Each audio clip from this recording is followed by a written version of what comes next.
Commander Theska stood on the bridge of the Time's verdant memory asterisk, watching the dying stars through the ship's organic viewing membrane. Her body shifted slightly, the way it always did now, skin rippling like water as her changed biology tried to find balance. She hated how other species looked at her when they saw this. Fear, disgust, horror. It had not always been this way. 3 years ago, the Caliph had been respected across the galaxy. Their bioships were wonders of living technology. Ships that grew instead of being built. Ships that healed their own wounds and adapted to any threat. The galaxy had marveled at Caliph science, traded eagerly with their merchants, and welcomed their diplomats. Then came the plague. Nobody knew who created the virus. It spread through their homeworld in weeks, changing every Caliph it touched. The virus did not kill them, which might have been kinder. Instead, it rewrote their DNA, twisted their bodies into forms that triggered ancient fear responses in other species. Their skin became fluid, shifting colors and patterns. Their limbs grew and shortened without warning. Worst of all, they began producing chemicals that made other aliens feel immediate, overwhelming terror. The Galactic Council's response was swift and cruel. Within a month, the Caliph were declared a biological hazard. Trade stopped. Embassies closed. Their ships were fired upon without warning. The proud Caliph civilization became galactic outcasts overnight. Commander. First Navigator Veltar approached carefully. His body was more changed than most. One arm now twice the size of the other. His face constantly shifting between different arrangements of features. Long-range sensors show another dead system ahead. No habitable worlds. Theska nodded, her throat sacs expanding with a sigh. The Times, verdant memory Times, led a fleet of 43 bioships, all that remained of their once mighty civilization. 2 million Caliph lived in these vessels, the last survivors of their race. For 3 years, they had searched for someone, anyone, willing to give them sanctuary. Each rejection hurt more than the last. Set course for the next system, she ordered. We keep looking. Quote, the bioship responded to her thoughts, its living hull adjusting course. Around them, the rest of the fleet followed, a parade of dying vessels carrying dying hope. Their ships were sick too. Without proper bionutrients and maintenance facilities, the organic hulls were slowly failing. Some vessels had already gone dark, their living systems finally giving up after years of neglect. Veltar studied his readings with eyes that changed color every few seconds. Commander, we have enough biomass for maybe 6 more months. After that, he did not need to finish. Theska knew. Their ships would die. And with them, the last of the Caliph. She had seen it happen to other vessels in their fleet. The bio-hull would simply stop responding one day, its living systems too damaged to continue. The crew would have perhaps days before life support failed completely. There has to be someone, she said, more to herself than to Veltar. Someone in this galaxy who will listen. But deep inside, Theska was losing hope. They had tried everything. They had broadcast their history, proving they had once been peaceful traders. They had shared medical data showing the virus was no longer active, that they posed no biological threat. They had offered their advanced biotechnology in exchange for simple sanctuary. Nothing worked. Every species they contacted either ignored them or threatened to destroy them on sight. The Althari, with their crystal cities and perfect forms, called the Caliph an offense against natural order. The Vorthan Empire branded them corrupted filth and shot at any Caliph ship that entered their space. Even younger species, barely out of their home systems, turned away in fear and disgust. Commander, Communications Officer, Jess Israel called from her station, her voice distorted by the throat modifications the plague had given her. We're receiving another message. Theska's heart sank. More threats, probably. More demands that they leave civilized space and die quietly in the void. Put it through. The voice that came through their bioacoustic system was different, though. Softer somehow. Less hostile. Unknown vessels. This is Admiral Sarah Chen of the Human Defense Fleet. We've detected your approach to the Kepler station system. Please identify yourselves and state your intentions. Thessiska blinked all four of her eyes in surprise. Humans. She had heard of them, vaguely. A new species that had only recently joined the galactic community. Young and primitive, flying crude metal ships, powered by simple fusion reactors. Most galactic powers barely considered them worth noticing. Should we respond, Commander? Jezreel asked. Thessiska hesitated. What was the point? Even if these humans were different, they would learn quickly enough what the rest of the galaxy thought of the Caliph. They would not want to risk their new status by helping outcasts. But what choice did they have? Open a channel, she ordered. This is Commander Thessiska of the Caliph vessel times Verdant Memory **. We lead a refugee fleet seeking sanctuary. We mean no harm to anyone. We only want a place where our people can live in peace. There was a long pause. Thessiska waited for the familiar response. The fear. The rejection. The threats. Instead, Admiral Chen's voice came back steady and calm. Commander Thessiska, we're not familiar with your species or your situation. Would you be willing to meet and explain what's happened to your people? Thessiska's body went completely still, something that had not happened since the plague changed her. Hope, that dangerous emotion she had tried to bury, stirred in her chest. You would listen to us? She asked. Everyone deserves to be heard, Admiral Chen replied. Especially refugees asking for help. Will you accept an escort to Kepler Station? For the first time in 3 years, Commander Thessiska smiled. Her face shifted into an expression no other species would recognize. But her crew knew what it meant. Maybe, just maybe, they had finally found someone who would not turn them away. Admiral Sarah Chen stood in the command center of Kepler Station, watching the alien fleet approach through the main viewing screen. 43 ships moved slowly toward them, and unlike anything she had ever seen, these vessels looked alive. They curved and flowed like sea creatures, their hulls rippling with bioluminescent patterns. It was beautiful and unsettling at the same time. Admiral, Lieutenant Morrison called from the communications station, his voice tight with worry. We're getting urgent messages from the other species at the station. The Althari ambassador is demanding we destroy those ships immediately. Chen frowned. The Althari had been humanity's first contact with galactic civilization. Tall beings made of what looked like living crystal.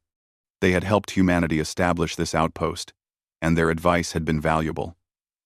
But their message about these Caliph refugees troubled her. What exactly are they saying? She asked. Morrison read from his screen. Quote, the Caliph are a biological hazard to all civilized species. They carry plague and corruption. Any attempt to aid them will result in immediate termination of all relationships with humanity. End quote. Jesus. Dr. James Reeves muttered from beside Chen. The chief medical officer had insisted on being present when the alien fleet arrived. They sound terrified. Chen nodded grimly. Fear she could understand, but the Althari message felt wrong somehow. If these Caliph were truly dangerous plague carriers, why were they asking for help instead of attacking? Why had they approached peacefully and identified themselves? Admiral, communications called again. The Vorthan Trade Commissioner is also demanding action. He says if we harbor the Caliph, the Vorthan Empire will cut all trade relations with Earth. Now Chen was definitely suspicious. The Vorthan were military-minded beings who looked like walking metal suits of armor. They respected strength and had been impressed by human determination during first contact. For them to threaten economic warfare over simple refugees seemed extreme. Sir, her tactical officer reported. The other species are beginning to evacuate the station. Althari and Vorthan ships are pulling back to what they call safe distance. Chen watched the alien vessels retreating on her tactical display. If the situation was truly dangerous, she could understand caution. But this felt more like panic than reasonable safety measures. "Dr. Reeves," she said, "what do you know about biological hazards? Could an entire species really become walking plague carriers?" The doctor shook his head. "Not likely, Admiral. Diseases that change their hosts usually burn themselves out. If these Caliph have been traveling space for years like their message suggested, any active plague would have killed them long ago. So, they might not actually be dangerous? Probably not. But there's only one way to know for sure." Chen made her decision. "Morrison, signal the human fleet. We're going to escort these refugees to a safe parking orbit. Then Dr. Reeves and I are going aboard one of their ships." "Admiral, with respect," her tactical officer protested.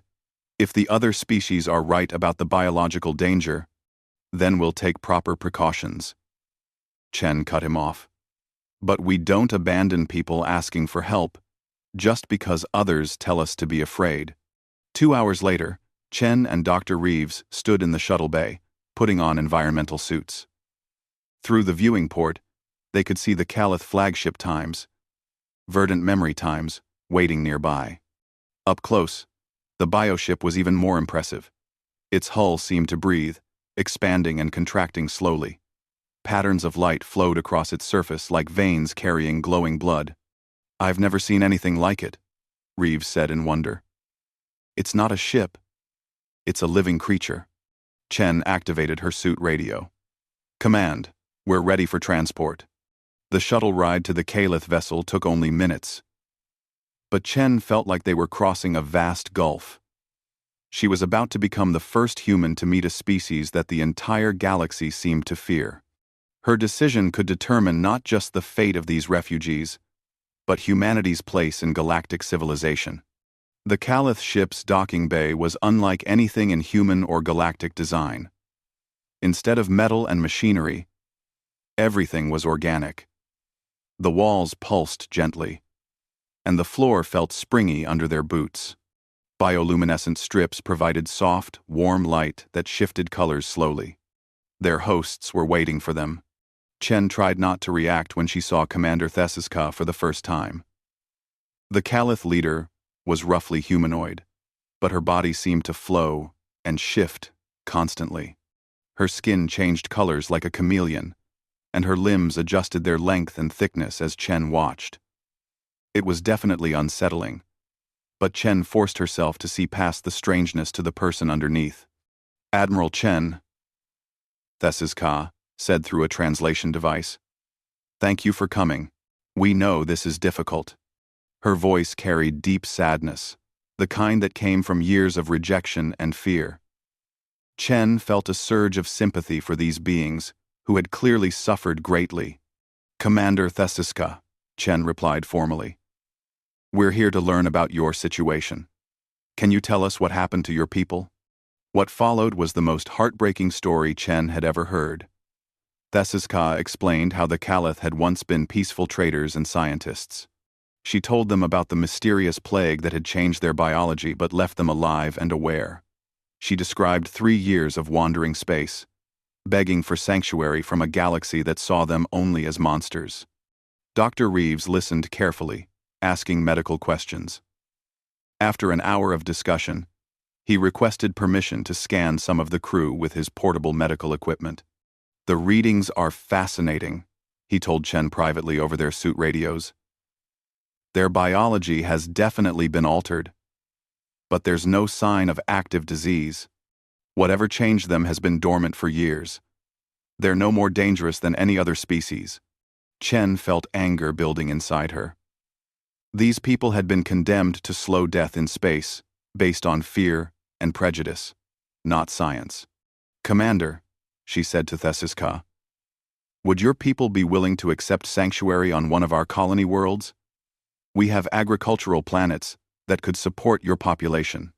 Thessiska's body went completely still for a moment, something Chen was beginning to recognize as a sign of strong emotion in the Caliph. You would truly help us? Thessiska asked. Even knowing what the other species say about us? Chen looked around at the organic beauty of the bioship, thought about the gentle sadness in these beings' voices, remembered her human values of helping those in need. Commander, what the other species say about you is based on fear, not facts. Humanity judges people by their actions, not their appearance. Your people have done nothing wrong. For the first time since they had met, Thessiska's shifting features arranged themselves into something that looked like a smile. Admiral Chen, she said softly, you may have just saved our entire species. Chen smiled back, though she knew Thessiska probably could not read the human expression. That's what neighbors do for each other, Commander. They help when help is needed. Dr. James Reeves had spent 3 weeks living aboard Caliph bioships, and every day brought new wonders. The organic vessels were not just transportation, they were complete ecosystems. The walls filtered air through living membranes. Food grew in hydroponic gardens that responded to the crew's nutritional needs. Even the ship's computer was biological, a vast neural network that learned and adapted. This changes everything we know about sustainable technology, he told Admiral Chen during their daily video call. Behind him, the ship's corridor pulsed gently with bioluminescent patterns. These ships produce no waste, repair themselves automatically, and actually improve with age. It's like they're alive, because they are alive. Chen nodded from her office on Kepler Station. How are the Caliph adjusting to the idea of settlement on New Horizon? Better than expected, Reeves replied. Commander Thessiska is cautious, but hopeful. Some of her people are suspicious, wondering why humans would help when nobody else would. But most are just grateful to have somewhere to call home again. The colony world of New Horizon was perfect for the Caliph refugees. A farming planet with a small human population, it had plenty of open space and rich soil. The colonists had voted overwhelmingly to welcome the refugees after Chen explained the situation. But not everyone in the galaxy was pleased with humanity's decision. Dr. Reeves. Chen's expression became serious. I need to warn you about something. The Althari and Vorthan have formally protested our actions. They're demanding that Earth hand over the Caliph for what they call proper quarantine procedures. Reeves felt a chill run down his spine. He had learned enough about galactic politics to know that quarantine procedures often meant death for inconvenient populations. What's Earth's response? President Martinez is standing firm. We offered sanctuary, and we're not backing down. But the pressure is building. Some of our allies are starting to distance themselves from us. After the call ended, Reeves walked through the bioship's gardens, thinking about the political storm brewing around them. The Caliph he had met were gentle, intelligent people who had suffered terribly through no fault of their own. The idea of handing them over to species that had already rejected them made him sick. Dr. Reeves. A voice called behind him. He turned to see Veltar, the ship's navigator, approaching carefully.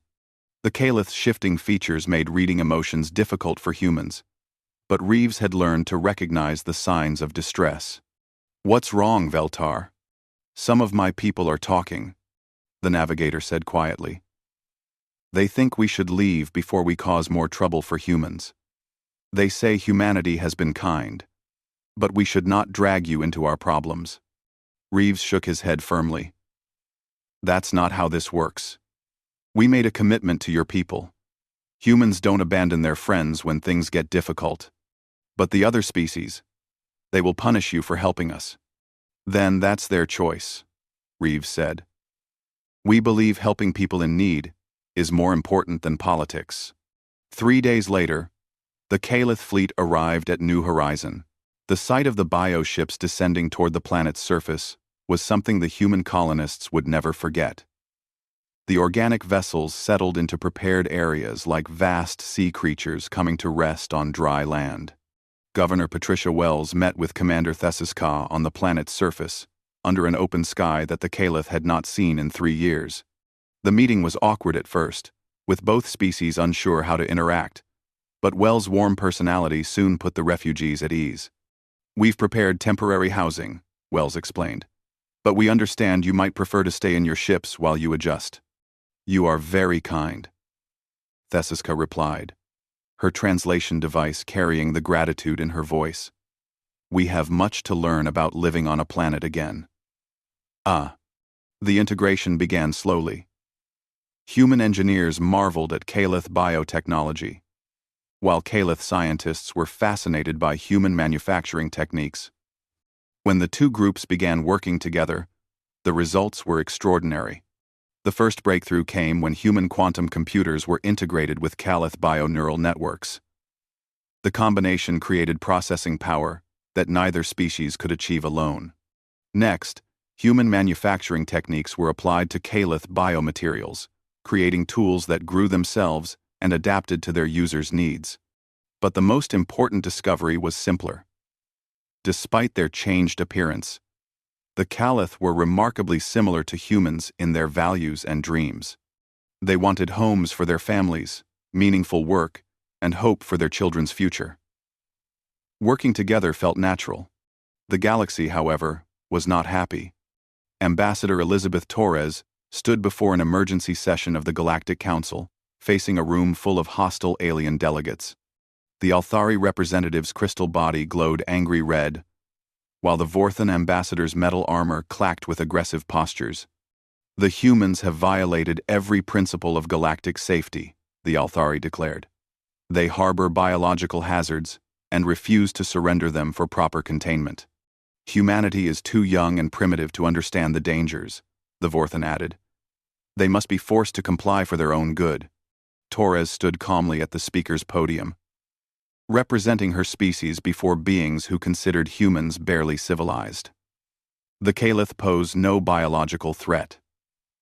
Our scientists have confirmed they carry no active diseases. They are refugees, seeking sanctuary, nothing more.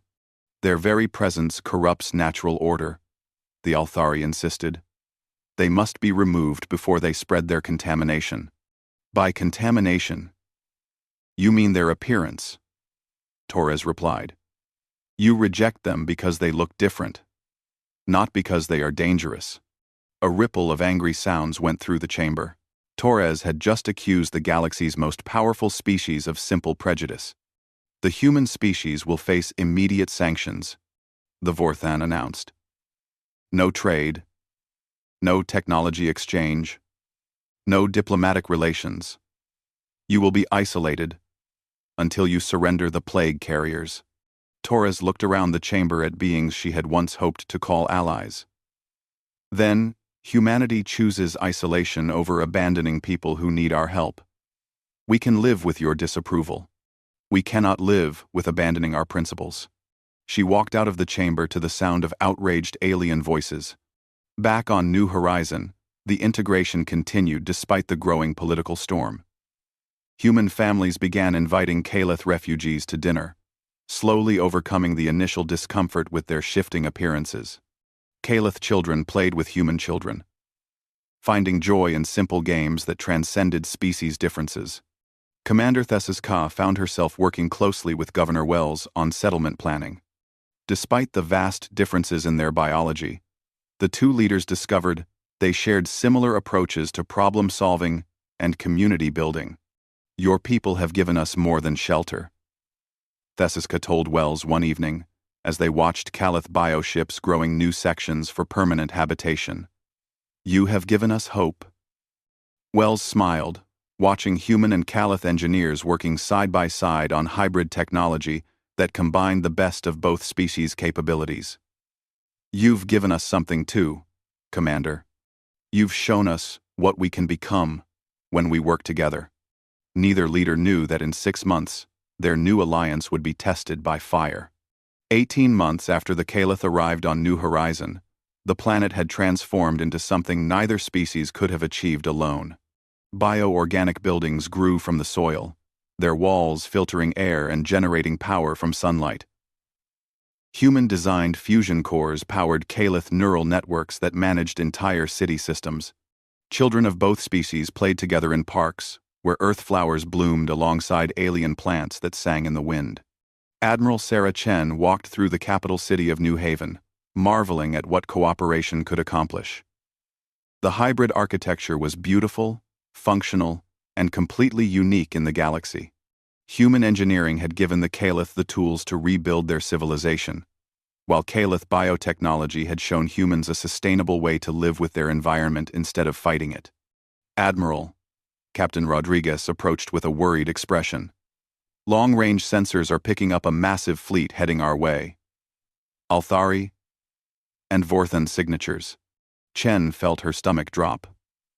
For months, Earth had been trying to negotiate with the galactic powers, but every attempt at diplomacy had failed. The Althari and Vorthan insisted that harboring the Calith was an act of biological terrorism. Now it seemed they had decided to end the situation by force. "How many ships?" she asked. 230 vessels, sir. It's a full battle fleet." Chen closed her eyes for a moment. Humanity's entire defense force in the system consisted of 28 ships, now enhanced with Calith biotechnology, but still vastly outnumbered. The odds were impossible.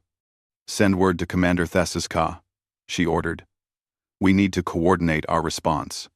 An hour later, Chen stood in the joint command center that human and Calith engineers had built together. The room itself demonstrated their partnership, with human displays interfacing seamlessly with Calith bio-neural systems. Commander Thesiska's form had stabilized somewhat over the past months, her body finding a more consistent shape as her people adapted to their new home. "The fleet will arrive in 6 hours, Theska reported, her voice heavy with sadness. "Admiral, you should evacuate your people. This is our burden, not yours." Chen shook her head firmly. "We're in this together, Commander. Humanity doesn't abandon its friends when things get difficult. But your species could make peace with them if you surrender us," Veltar added from his station. "We would understand. You have done enough." "No," Chen said, her voice carrying absolute conviction. "We offered you sanctuary, and we meant it. If they want to take you, they'll have to go through us." Dr. Reeves, now serving as the liaison between species, looked up from his medical readouts. "Admiral, there's something else to consider. The bioships have been adapting to work with our technology. They're not the same vessels that arrived here 18 months ago." Thesiska's features shifted into what Chen had learned was a Calith expression of pride. "Our ships have learned from human engineering. They are stronger now, smarter, but still, we are greatly outnumbered." "Then we'll have to be better, not bigger," Chen replied. The enemy fleet arrived exactly when predicted, dropping out of hyperspace in perfect formation. The Althari crystal ships gleamed like jewelry against the stars, while the Vorthan battlecruisers bristled with weapons designed to crack planets. Admiral Karthes of the Althari led the fleet personally, his crystalline form visible on the main communication screen. Behind him stood General Vex Tar of the Vorthan Empire, his metal armor decorated with symbols of conquest.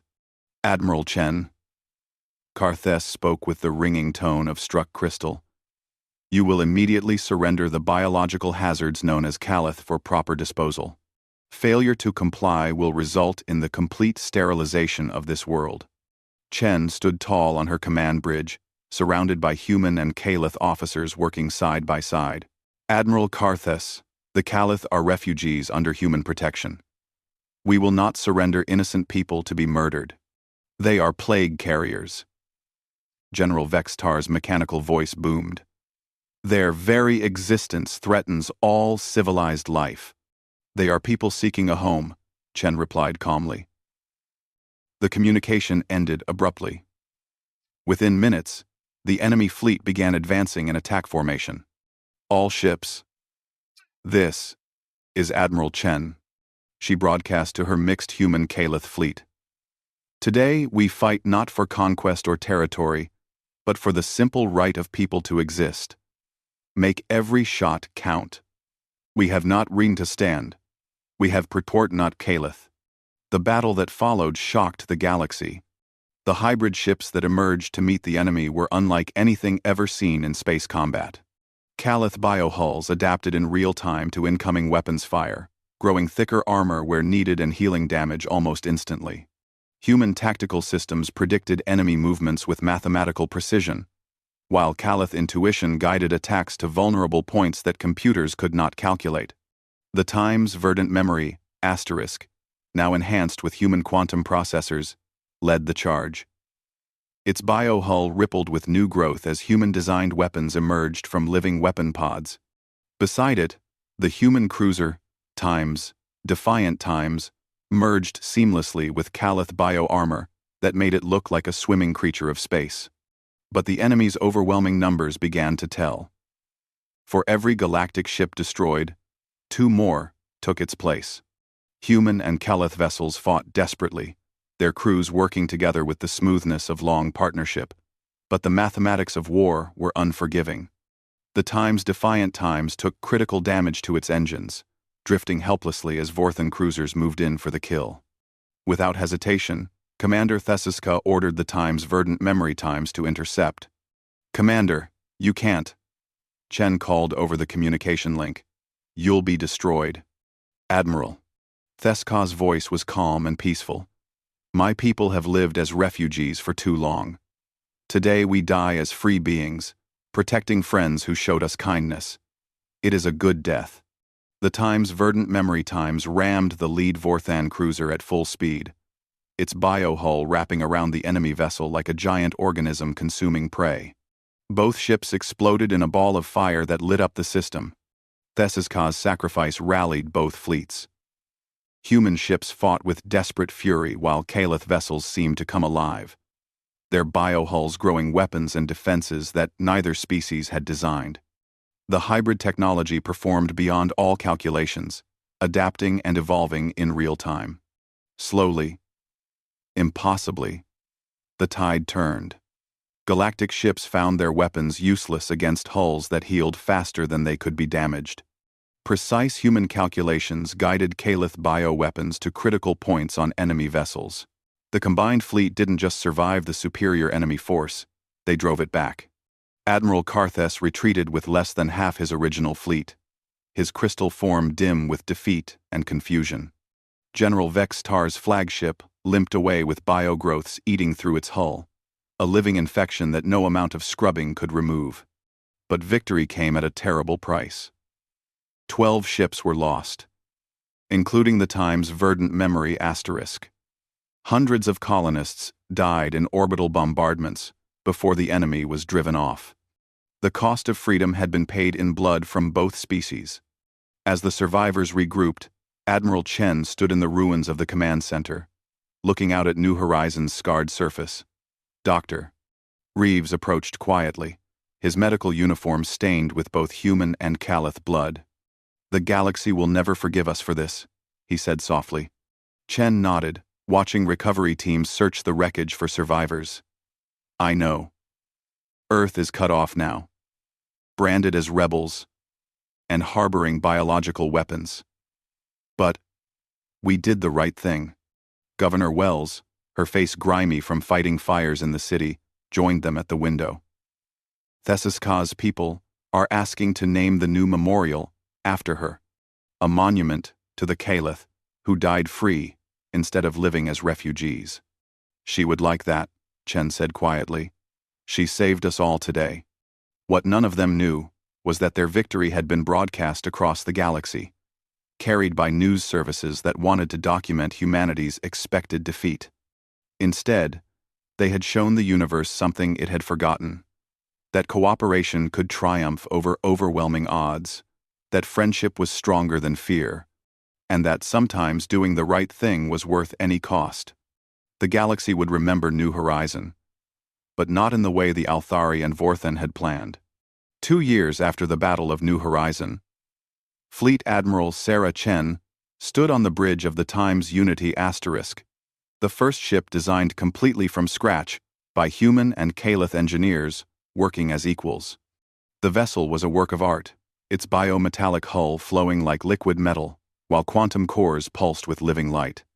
It was faster than anything the galaxy had ever seen, more powerful than ships twice its size, and beautiful in a way that took the breath away. The human-Calith alliance had grown stronger in isolation. Cut off from galactic trade and technology, they had been forced to innovate. The results exceeded everyone's expectations. Their hybrid ships could travel faster than light using bio-quantum tunneling, a technique that merged Calith organic technology with human theoretical physics.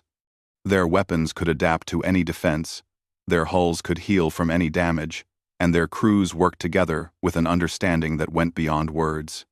Admiral, Navigation Officer Tesvel reported from her station, her Calith features now familiar and reassuring to the human crew around her. "We're receiving an emergency transmission from the Galactic Council." Chen raised an eyebrow. The Council had not spoken to humanity in 2 years. Their last message had been a formal declaration that humans and Calith were enemies of civilized space and would be destroyed on sight. "Put it through," she ordered. The face that appeared on the main screen was immediately recognizable.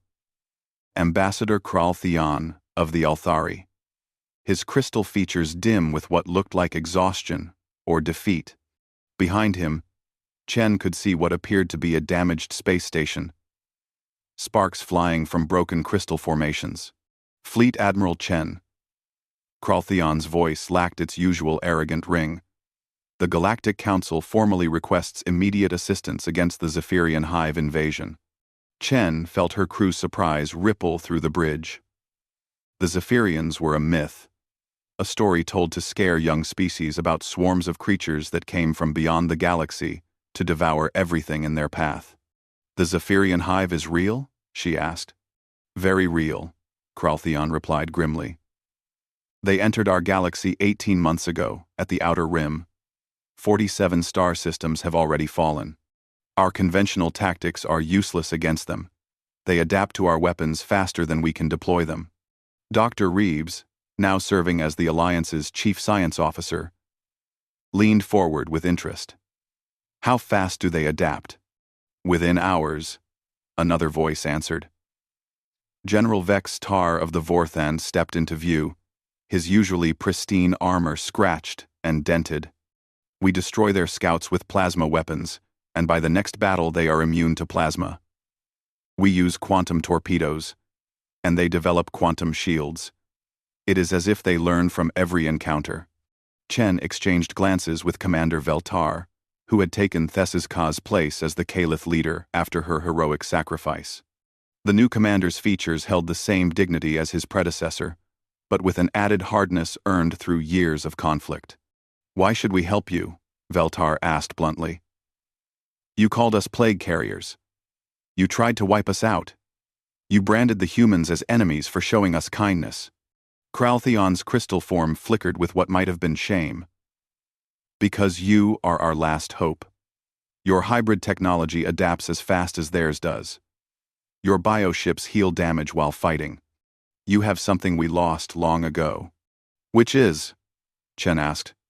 "You work together," General Vex Tar admitted reluctantly. "Our species fight as individuals, each following our own tactics and traditions. But humans and Calith fight as one people. Against an enemy that learns from every battle, unity may be the only advantage that matters." Chen looked around her bridge at the mixed crew of humans and Calith who had become her family. They had paid a terrible price for their principles, but they had created something beautiful in the process. Now the galaxy that had rejected them was asking for salvation. "We'll discuss your request," she told the council representatives. "But understand something clearly. We don't fight for your forgiveness or acceptance. If we help, it's because innocent people are dying, not because you finally realized you need us." After ending the communication, Chen called an emergency meeting of the Alliance leadership. Governor Wells joined by video link from New Horizon, where the planet's bio-cities now housed both human and Calith families in perfect harmony. The strategic situation is clear, Admiral Rodriguez reported. The hive is advancing toward the galactic core. If they maintain their current pace, they'll reach the major worlds within 6 months. Their reach the major worlds. Can we even make a difference? Governor Wells asked. We have maybe 100 ships total. Veltar's features shifted into a pattern that meant deep thought among his people. The question is not whether we can win, but whether we should try. Many of my people remember how the galaxy treated us. Dr. Reeves spoke up quietly. Because it's the right thing to do. We didn't help the Caliph because we expected rewards. We did it because people needed help. This is the same situation on a larger scale. Chen nodded slowly. The question isn't whether the galaxy deserves our help. The question is whether we can live with ourselves if we let innocent people die when we could have saved them. The debate continued for hours. But in the end, the decision was unanimous. The Human-Caliph alliance would go to war against the Zephyrian hive. Not for the species that had rejected them, but for the billions of innocent beings whose only crime was living in the path of an unstoppable enemy. 3 weeks later, Admiral Chen led her fleet toward the galactic core, where the final battle was already beginning. The sight that greeted them was worse than anyone had imagined. Thousands of Zephyrian creatures swarmed through space like insects, their chitinous forms adapting and evolving even as the Alliance ships watched. They moved with horrible intelligence, learning from every weapon fired at them, growing stronger with each passing minute. The galactic fleet was in ruins. Proud Althari crystal ships lay shattered like broken jewelry. Vorthan battle cruisers drifted dead in space, their hulls chewed open by creatures that had learned to eat metal. Even the youngest species fought desperately, but their rigid tactics and conventional weapons were useless against an enemy that became immune to everything they tried. All Alliance ships, Chen broadcast. This is Fleet Admiral Chen. Today we fight not for those who spurned us, but for the future itself. Show them what unity can accomplish. The hybrid biomechanical ships dove into battle like living missiles. Their hulls flowed and adapted, growing new weapons as fast as the hive creatures developed defenses. Caliph intuition guided attacks to vulnerable points, while human tactical genius coordinated fleet movements with mathematical precision. Most importantly, the Alliance ships learned as fast as their enemies. When Zephyrian creatures developed new armor, bio-hulls grew new weapons. When the hive evolved new tactics, human commanders instantly adapted their strategies. The two forces matched each other, adaptation for adaptation, evolution for evolution. The battle lasted 18 hours and ranged across 3 star systems. Twice the Alliance fleet seemed on the verge of defeat, only to pull victory from disaster through innovation and teamwork. Human and Caliph crews worked with such perfect coordination that their ships seemed to think with one mind. Finally, impossibly, the last Zephyrian creature fell to Alliance bioweapons that had evolved specifically to counter its defenses. The hive was broken, scattered back into deep space where it would take centuries to recover. In the aftermath, Admiral Chen found herself facing the same species that had once branded her people enemies. But now, they looked at the Alliance fleet with something approaching awe. Fleet Admiral Chen. Ambassador Kral Theon's crystal form was brighter now, restored by victory. The Galactic Council wishes to offer humanity and the Caliph full membership, and no, Chen cut him off gently but firmly. We don't need your membership or your approval. We've built something better than what you're offering. She gestured to her mixed crew, to the biomechanical ships that had saved the galaxy, to the partnership that had turned outcasts and newcomers into the galaxy's saviors. You taught us that might makes right, that fear justifies cruelty, that difference means danger. She continued. We reject those lessons. We've built a society based on cooperation, acceptance, and mutual respect. You're welcome to learn from our example. But we're not rejoining your old systems. Ambassador Torres, now representing the Alliance rather than just humanity, stepped forward. The Human Calith Alliance offers friendship and trade to any species that shares our values. But we will not return to a galaxy that abandons people in need or judges others by their appearance. As the Alliance fleet prepared to return home, Chen reflected on how far they had all come. The Calith were no longer refugees, and humanity was no longer the eager newcomer begging for acceptance. Together, they had become something new, a partnership of equals that had literally saved the galaxy. The old order was broken. In its place, a new one was beginning to grow, one based on the simple idea that differences made people stronger, not weaker, and that sometimes the greatest strength came from helping those that others had given up on. The galaxy would never be the same. And that was exactly as it should be.